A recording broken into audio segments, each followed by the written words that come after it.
अगर मैं तुमसे एक सिंपल सा सवाल पूछूं कि 2047 में इंडिया कैसा होगा, तो शायद तुम बोलो डेवलप्ड, रिच, पावरफुल। लेकिन क्या डेवलप होने का मतलब सिर्फ बड़े बड़े बिल्डिंग्स, बुलेट ट्रेन्स, एआई और टेक्नोलॉजी है? या डेवलप होने का मतलब एक ऐसा देश जहाँ किसी माँ को अपने बच्चे की पढ़ाई की टेंशन ना हो, जहाँ किसी गरीब को हॉस्पिटल के बाहर पैसे न होने की वजह से मरना ना पड़े, जहाँ किसी लड़की को रात में घर लौटते वक्त डर न लगे, जहाँ किसी निर्दोष को सालों तक जस्टिस का वेट ना करना पड़े। अगर ये सब नहीं है तो चाहे हम कितनी भी बुलेट ट्रेन्स बना ले, कितनी भी बिल्डिंग्स खड़ी कर ले, हम सच में डेवलप्ड नहीं कहलाएंगे। हर साल हम सुनते हैं India world fastest growing economy, India AI में आगे बढ़ रहा है, इंडिया डिजिटल रिवोल्यूशन ला रहा है, इंडिया स्पेस मिनिस्ट्री बना रहा है, और ये सब सच है। लेकिन एक और सच है, आज भी कई लाखों बच्चे क्वालिटी एजुकेशन से दूर है, आज भी फेक न्यूज लोगों को तोड़ रही है, आज भी करप्शन खत्म नहीं हुआ है, और आज भी बहुत लोग अपने बेसिक राइट्स तक नहीं जानते। सवाल अब ये नहीं है कि इंडिया बदल रहा है नहीं बदल रहा, सवाल यह है क्या हम भी बदल रहे हैं? चलो इमेजिन करो,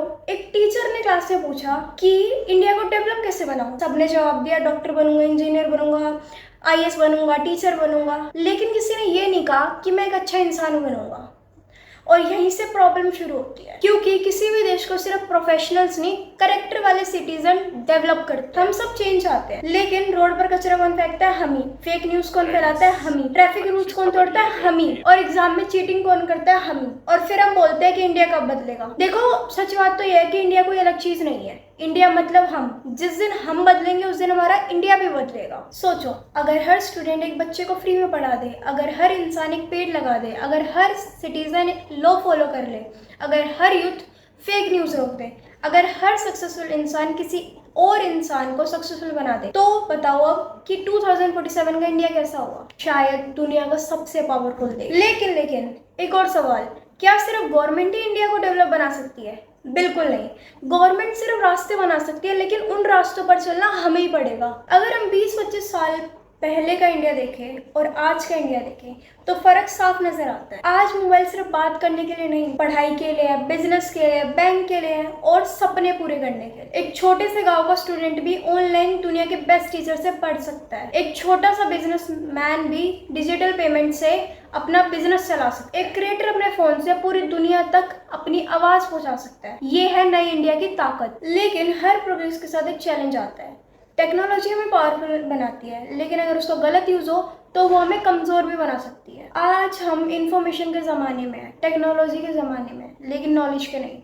हमारे पास फॉलोअर्स है लेकिन डायरेक्शन नहीं, हमारे पास इंटरनेट है लेकिन पेशेंस नहीं, हमारे पास बहुत ओपिनियंस है लेकिन अंडरस्टैंडिंग बहुत कम। और यही वजह है कि सिर्फ टेक्नोलॉजी इंडिया को डेवलप नहीं बना सकती। हर जनरेशन के पास ना एक मिशन होता है। जैसे हमारे ग्रैंड पेरेंट्स ने आज़ादी के बाद इंडिया को संभाला, हमारे पेरेंट्स ने इंडिया को मजबूत बनाया, और अब 2047 का इंडिया हमारे हाथों में है। तो जो आज जो 14-15 साल के स्टूडेंट्स, मतलब टीनेजिंग एज में जो भी स्टूडेंट्स हैं, वो 2047 में कोई डॉक्टर होगा, इंजीनियर होगा, साइंटिस्ट होगा, जज होगा, टीचर होगा, सीएम होगा और शायद प्राइम मिनिस्टर। इसलिए जो आज हम डिसीजन लेते हैं वही कल का इंडिया बनता है। मैं अक्सर सोचती हूँ कि मैं इंडिया के लिए क्या क्या कर सकती हूँ। सच कहूँ, मैं अभी ना सिर्फ एक स्टूडेंट हूँ। ना मेरे पास कोई पॉलिटिकल पावर है, ना बहुत पैसे, ना कोई बड़ा नाम, लेकिन मेरे पास एक सपना है। और दुनिया का हर बड़ा बदलाव कभी ना कभी किसी एक इंसान के सपने से शुरू हुआ था। बचपन से हमें एक ही चीज सिखाई गई है, अच्छे मार्क्स लाओ, अच्छी जॉब करो, अपनी लाइफ सेटल कर लो। लेकिन बहुत कम लोग हमें सिखाते हैं कि तुम अपने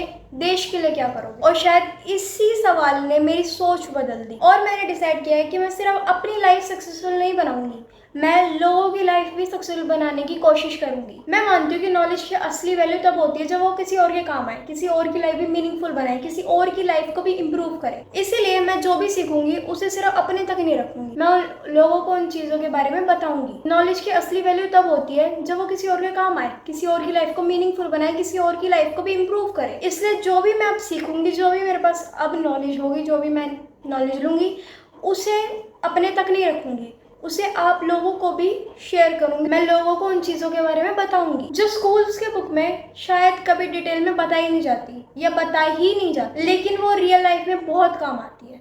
मैं आप लोगों को क्रिटिकल थिंकिंग सिखाना चाहती हूँ। मैं आपको बताना चाहती हूँ कि मैनिपुलेशन से कैसे बचे, कैसे अपनी बेसिक राइट जाने, कैसे फेक न्यूज़ से बचे, कैसे अपनी लाइफ को इम्प्रूव करें, कैसे आगे बढ़े, कैसे अपनी लाइफ के डिसीजंस खुद लेना सीखे। अगर मेरी एक वीडियो पे किसी एक इंसान की सोच बदल दे तो मेरे लिए वही मेरी सबसे बड़ी सक्सेस होगी। लेकिन ये सिर्फ मेरी जर्नी का पहला स्टेप है। मेरा असली सपना है एक एडवोकेट बनना। क्यों? क्योंकि जब मैंने सोसाइटी को देखा, समाज को देखा, तो मैंने समझा कि हर एक इंसान गलत नहीं होता, लेकिन हर इंसान को जस्टिस भी नहीं मिलती। कई लोग पैसों की वजह से हार जाते हैं, कई लोग नॉलेज न होने की वजह से चुप हो जाते हैं, और कई लोग इसलिए चुप हो जाते हैं, इसलिए कुछ नहीं बोलते क्योंकि उनकी आवाज़ बनने वाला कोई नहीं होता। और मैंने अक्सर देखा है, मैं जब देखती हूँ कि भाई उनके पास नॉलेज नहीं होती, उनके पास पैसे नहीं होते, उनकी आवाज़ बनने वाला कोई नहीं होता, तो वो चुप हो जाते हैं। अगर उनकी कोई बेइज्जती भी कर रहा है तो उनके पास नॉलेज नहीं होती तो वो बोल नहीं पाते। तो मुझे यहाँ पे बहुत ज़्यादा हर्ट फील होता था, बहुत ज़्यादा। और मैंने इस प्रॉब्लम को देखा तो मैंने सोचा कि भाई मेरे को ही इम्प्रूव करना पड़ेगा। और उस दिन मैंने खुद से एक प्रॉमिस किया कि मैं लोगों की आवाज़ बनूंगी। जिन लोगों के पास नॉलेज नहीं है मैं उनको नॉलेज बताऊंगी, सिखाऊंगी, उनके बेसिक राइट्स उनको बताऊंगी। मैं एडवोकेट सिर्फ करियर के लिए नहीं बनना चाहती, ना केस जीतने के लिए, ना पैसे कमाने के लिए। मैं एडवोकेट इसलिए बनना चाहती हूँ कि जिस इंसान के साथ गलत हो रहा है या होता है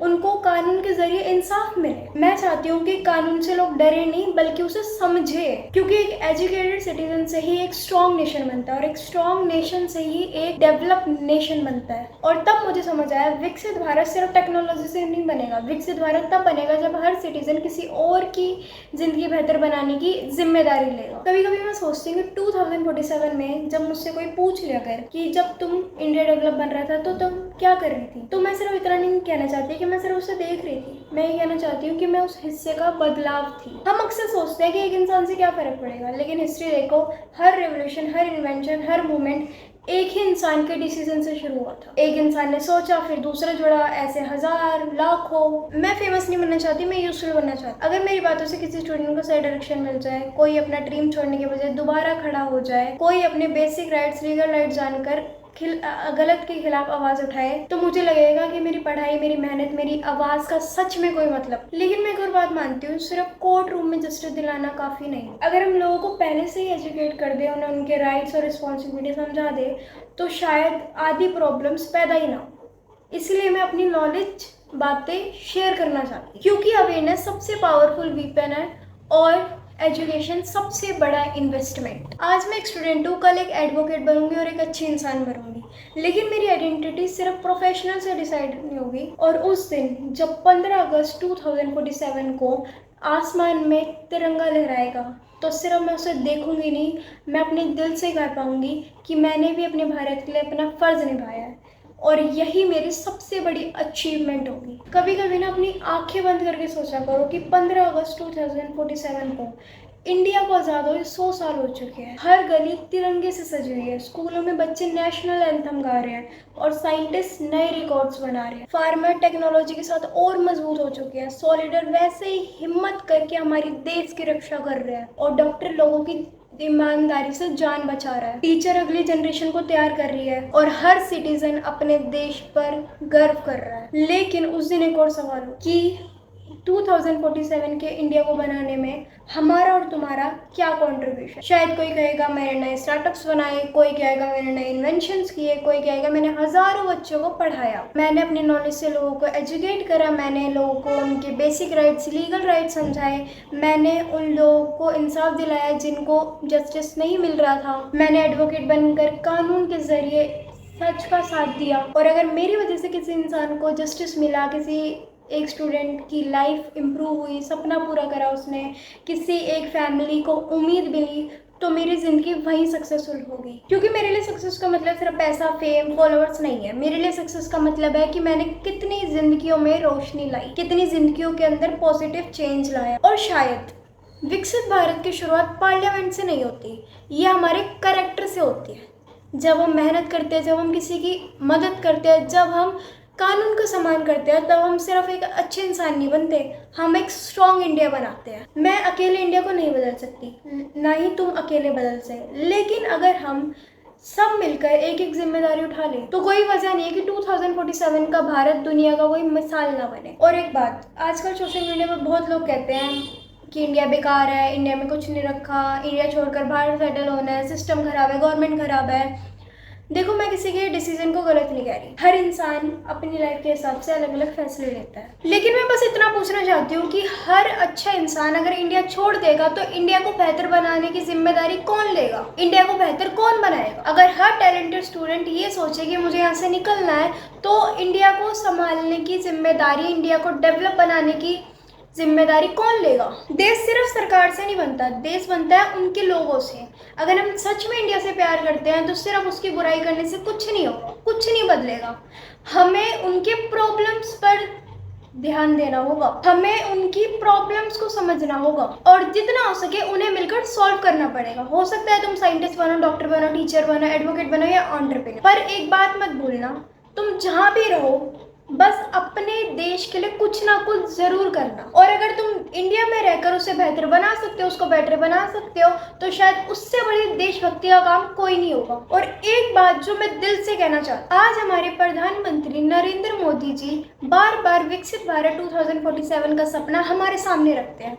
उन्होंने युद्ध को इस विजन का हिस्सा बनाने का इनकरेज किया। हो सकता है 247 तक आज के बहुत से लीडर्स हमारे बीच ना हो, लेकिन उनका देखा हुआ सपना तब भी हमारे सामने होगा।